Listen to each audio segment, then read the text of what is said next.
Hello, আসসালামু আলাইকুম সুপ্রিয় শিক্ষার্থী। আশা করি সকলেই ভালো আছো। আমি মাসুম নিলয়। আজকে তোমাদেরকে আমি আইসিটি ক্লাস নিব। এইচএসসির যে আইসিটি ক্লাস ওইটা তোমাদেরকে আজকে আমি নিব। তো চলো আজকে আইসিটি ক্লাসটা কি ক্লাস নিব, তো এটা তোমাদেরকে আসলে আমি তোমাদেরকে দেখাই। তো তোমরা আসলে আমার পিছনে দেখেই বুঝতে পারতেছো যে আসলে এখানে তৃতীয় অধ্যায় প্রথম অংশ নিয়ে আলোচনা করব। তো আমরা আসলে সংখ্যা এই তথ্য যোগাযোগ প্রযুক্তির এই সাবজেক্টটির মধ্যে তৃতীয় অধ্যায়টা তোমাদের কাছে অনেকের কাছেই তৃতীয় অধ্যায়টা অনেক কঠিন মনে হয়। আজকে তোমাদের সাথে আমি এটা সহজ ভাষায় কিভাবে তৃতীয় অধ্যায়টা পড়তে হয় এটা নিয়ে আলোচনা করব। তো চলো আমরা তৃতীয় অধ্যায় প্রথম অংশ নিয়ে তোমার আলোচনা করি। সর্বপ্রথম আমার এটা লেকচার 1, তোমরা দেখতে পাচ্ছ যে সংখ্যা পদ্ধতি এখানে লেখা আছে, ঠিক আছে। তো সংখ্যা পদ্ধতি নিয়ে আলোচনা করব সর্বপ্রথমেই আমরা। তো সংখ্যা পদ্ধতি আসলে কি এই জিনিসটা আমাদের জানা লাগবে। তো সংখ্যা পদ্ধতি কি এইটা যদি তোমাদেরকে আমি বুঝাতে চাই তাহলে চলো আমরা দেখি যে সংখ্যা পদ্ধতি কি জিনিস।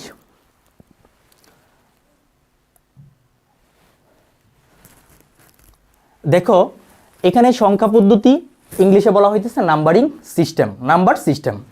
তো সংখ্যা পদ্ধতি এটা জানা লাগবে কেন? কারণ এই কোয়েশ্চেনটা বা এই প্রশ্নটা আমাদের কিসের জন্য আসে? জ্ঞানমূলকের জন্য আসে। এজন্য আমাদের এটা জানা লাগবে। আমরা যেহেতু সংখ্যা পদ্ধতি পড়ব, এজন্য সংখ্যা পদ্ধতির কি এই জিনিসটা আগে জানতে হবে। তো আমরা আসলে সংখ্যা পদ্ধতি যদি সংজ্ঞায়িত করি বা ডেফিনেশনটা দেই, তাহলে দেখো আমি তোমাদেরকে খুব সহজ ভাষায় এই সংখ্যা পদ্ধতির সংজ্ঞা দিয়ে দিচ্ছি। ওই সংজ্ঞাটা তোমরা চাইলে পরীক্ষার হলে এটা দিয়ে দিতে পারো। তো এই যে তোমার সংখ্যা পদ্ধতি, যে পদ্ধতিতে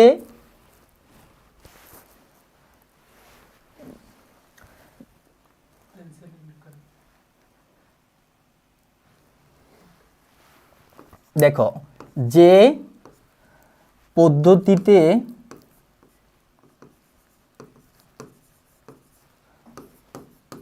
সংখ্যা গণনা, লেখা ও প্রকাশ করা যায় তাকে সংখ্যা পদ্ধতি বলে। সংখ্যা পদ্ধতি বলে বা নাম্বার সিস্টেম বলে। তোমরা চাইলে এই সংজ্ঞাটা দিতে পারো, ঠিক আছে। তো যে পদ্ধতিতে সংখ্যা গণনা, লেখা ও প্রকাশ করা যায় তাকে সংখ্যা পদ্ধতি বলে। তো সংখ্যা পদ্ধতি এটা তোমার আসলে এই তোমরা দেখবা যে বিগত সালে বিভিন্ন বোর্ডে কিন্তু এই জ্ঞানমূলক প্রশ্নটা অনেক বোর্ডে চলে আসছে।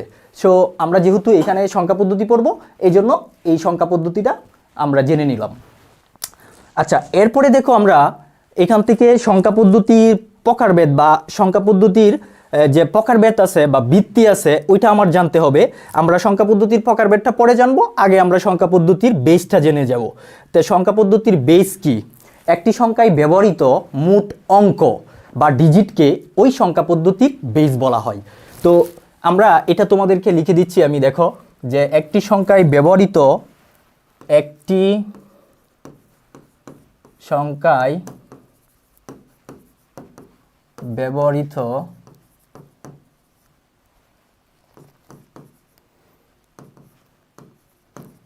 মোট অঙ্ককে ওই সংখ্যা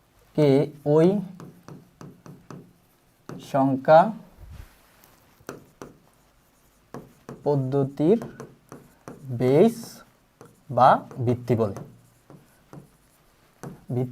বলে। তো তোমরা এই সংজ্ঞাটা দিতে পারো যে একটি সংখ্যায় ব্যবহৃত মোট অঙ্ককে ওই সংখ্যা পদ্ধতির বেস বা ভিত্তি বলে। তো এখান থেকে আমরা আসলে এই কিছুক্ষণ আগে তোমাদেরকে বলছিলাম যে সংখ্যা পদ্ধতি কি। সংখ্যা পদ্ধতি আমি তোমাদেরকে বলে দিলাম। এখন তোমাদেরকে আরেকটা বিষয় জানাইলাম যে সংখ্যা পদ্ধতির বেস কি। এখন আমরা চলে যাব সংখ্যা পদ্ধতির প্রকারভেদ নিয়ে। তো সংখ্যা পদ্ধতির প্রকারভেদ যদি আমরা আলোচনা করি তাহলে তুমি এখান থেকে দেখতে পাবা যে সংখ্যা পদ্ধতির যদি তোমাকে বলে যে সংখ্যা পদ্ধতি প্রধানত কত প্রকার, তাহলে তুমি নিশ্চয়ই বলবা 2 প্রকার। তো সংখ্যা পদ্ধতি প্রধানত 2 প্রকার কি কি? একটা হলো তোমার নন পজিশনাল সংখ্যা পদ্ধতি আর একটা হলো পজিশনাল সংখ্যা পদ্ধতি।